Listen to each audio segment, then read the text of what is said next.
Hey everybody, I'm here to do my update for the week. Hope it finds you well. It's finding me pretty okay. Um, I decided to do my update at the early hours of the day today. It's like 5 a.m. Um, I don't know, for whatever reason, the weekends I have started waking up a lot earlier, so I think it's just because I like to milk as much free time as possible. So hopefully that means for a quiet background this time. Anyway, um, let's see, updates. I just weighed in at 321 pounds, so I'm still steadily, slowly, surely losing weight. I'm getting closer and closer and closer to a triple-digit loss after surgery. Um, that's still like 6 pounds away, but you know, what can you do other than be patient and try? So that's all I'm doing. Um, I wish I could say things like hair loss and stuff has gotten better. I like to think that it's not quite obvious. Um, I've had a couple of people tell me that they think that the sides do look like they're thinning out, or that, you know, the long part is maybe not as lush as it used to be, but for the most part, I seem to be the only one who notices, so maybe I'm lucky. Um, let's see, what else do I have to say? I'm almost 6 months out now. I have reached the point where,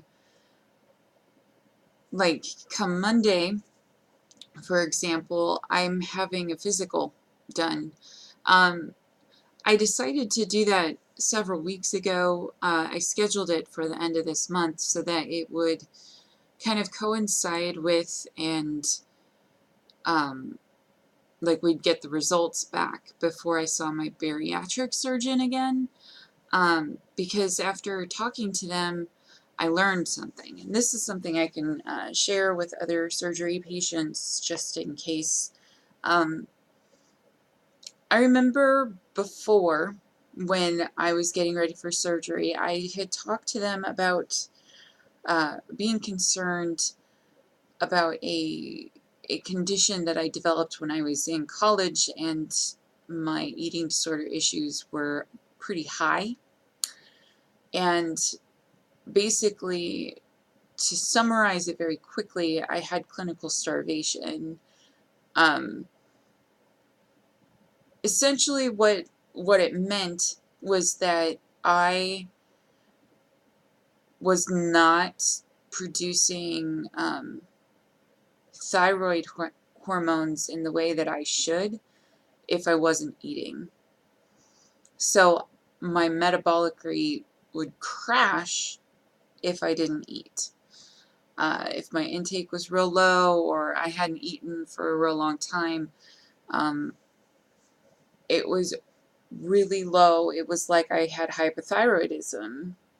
However, when I did eat, we did a fasting fed test. So, you know, I did the whole glucose response thing, you know, because we were testing for diabetes too. So we did that, and after I was fed with the glucose drink, I actually had normal thyroid activity that showed that it was perfectly functioning. But when I went back to a fasting status, it went back down to a hypothyroidic level. And at that time, the conclusion was that I didn't have hypothyroidism, because my thyroid was perfectly capable of functioning in normal ranges. It just didn't if I didn't eat. And it, I was fasting at 8 hours at that point. So it was like, you know, and I guess to make it more of a firm statement, the second fasting test, like after I was ate, after I ate, I had the responsive test, and then we did another test that wasn't really fasting, so I hadn't eaten in maybe an hour and a half, and it was still low. So, anyway, I had told them that I was concerned that after surgery that might recur, because we've seen it come up a couple of times in testing. I even went back through my lab work history to make sure I wasn't misremembering. And I found the results that I was talking about, where I had some results where my TSH was normal, but my TS4 was low. And typically that would indicate a thyroid issue. But because the testing was never consistent, like it was never something that always showed up, I only had doctors back in college, when it was consistently showing up, choose to put me on thyroid medication. But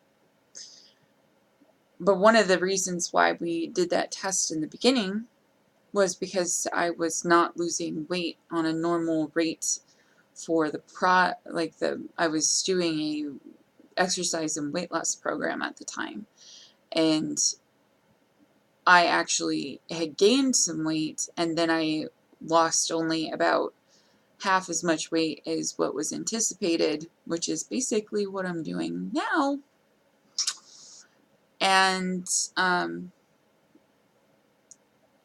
we found that out. So I told him I was concerned about it, that I might develop this kind of subclinical hyperthyroidism, starvation response, or whatever.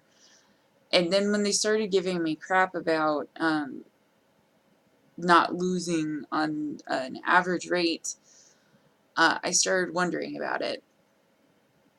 And then I asked, when are we finally doing labs? And they told me at 6 months they'll do a vitamin profile and things like that to make sure everything is relatively okay. And I asked if they would be testing my thyroid. And they told me that a thyroid response test, such as checking your TSH and your TS4, they don't do that typically for a bariatric patient. And I remember thinking, really? Like, I mean, maybe they do for somebody who was showing more regular lab signs of hypothyroidism. But I remember thinking, like, you have me taking metformin for PCOS. You have me taking a lot of it. You assume that based on my weight and the fact that I have cystic ovaries, that I most likely have insulin resistance. I've never had a high A1C. The highest fasting glucose I've ever had at the doctor, I think, was 101. And they tried to start talking to me about being pre-diabetic, and I said,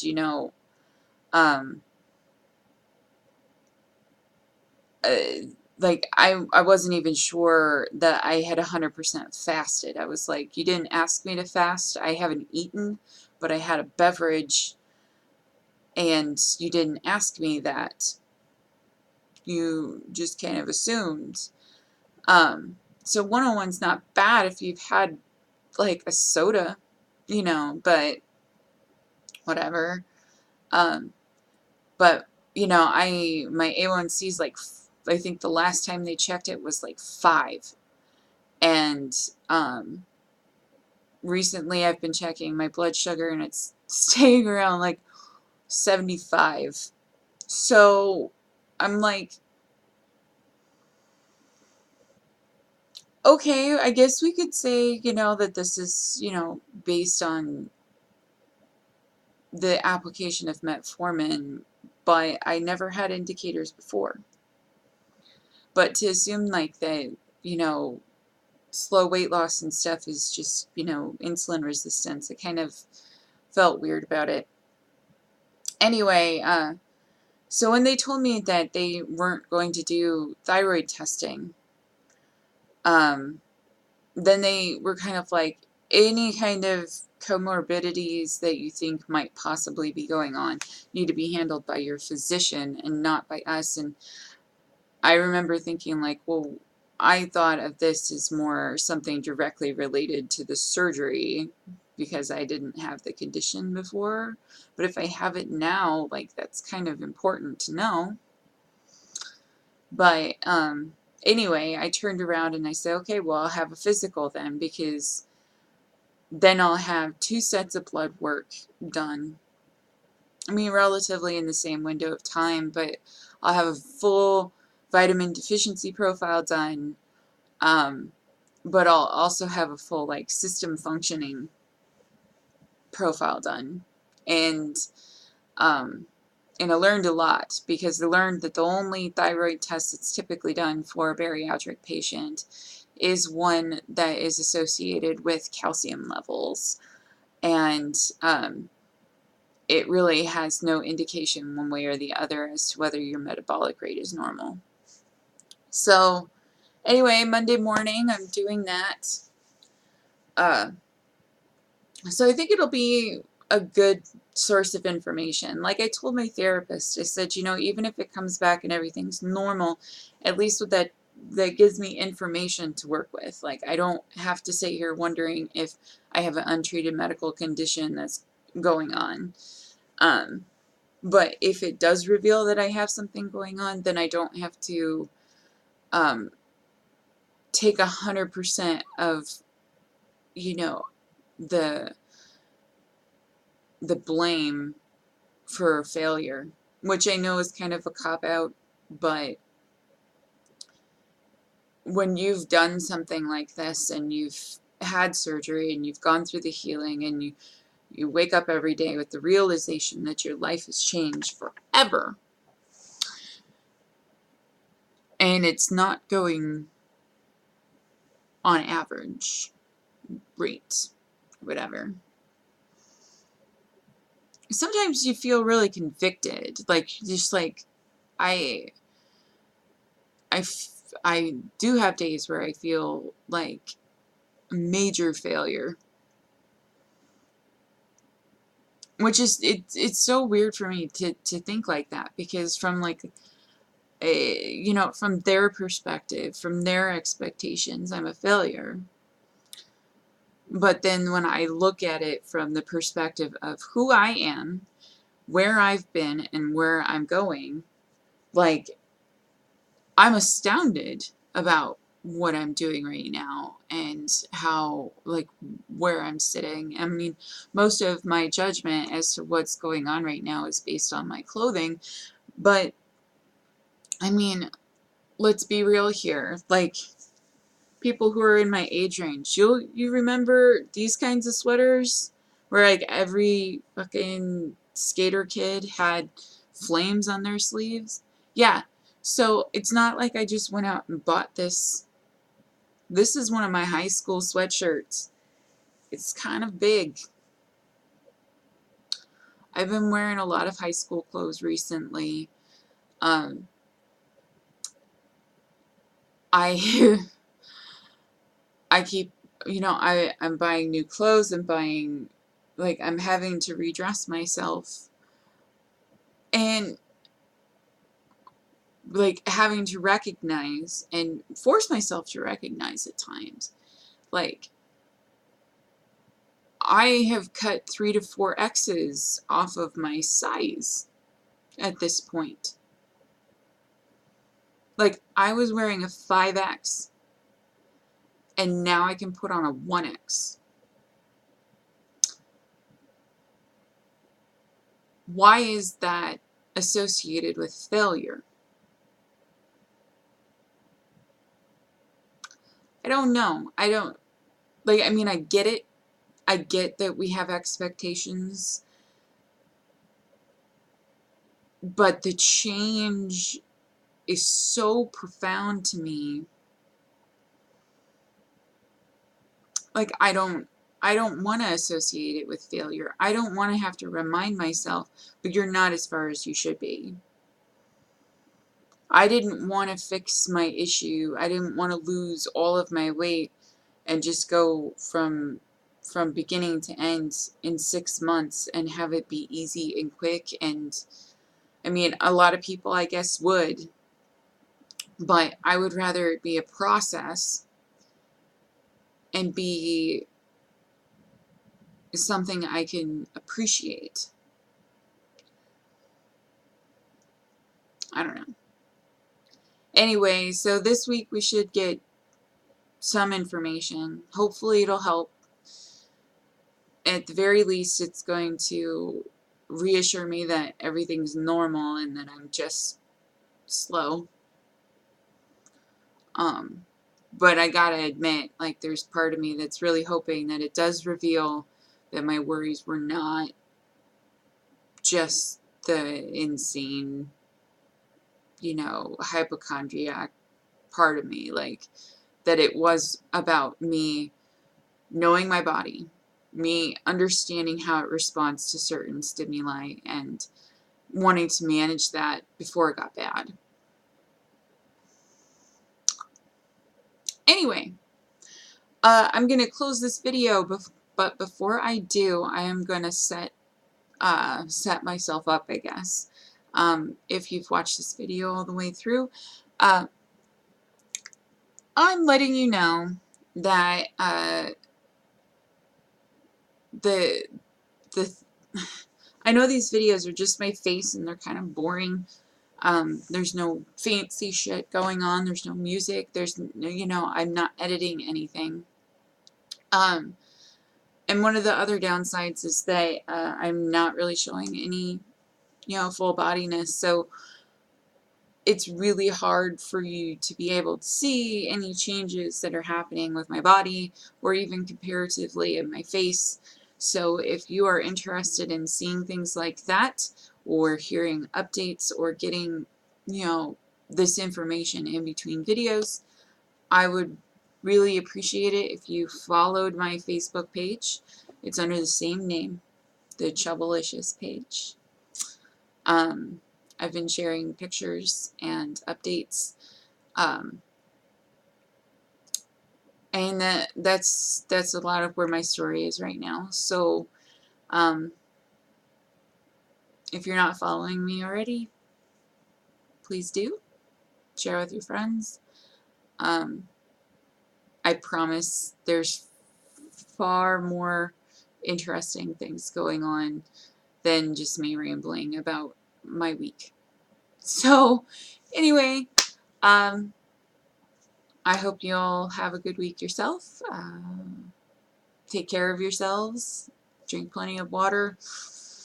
Enjoy the change in the weather. And I guess I'll see you next week. And hopefully I'll have some information to share about where I am and where I'm going for the next 6 months. I can't believe that I'm about to hit my 6th month since surgery date. Yeah, it's crazy. It's 3 weeks away. Anyway, talk to you next time. Bye.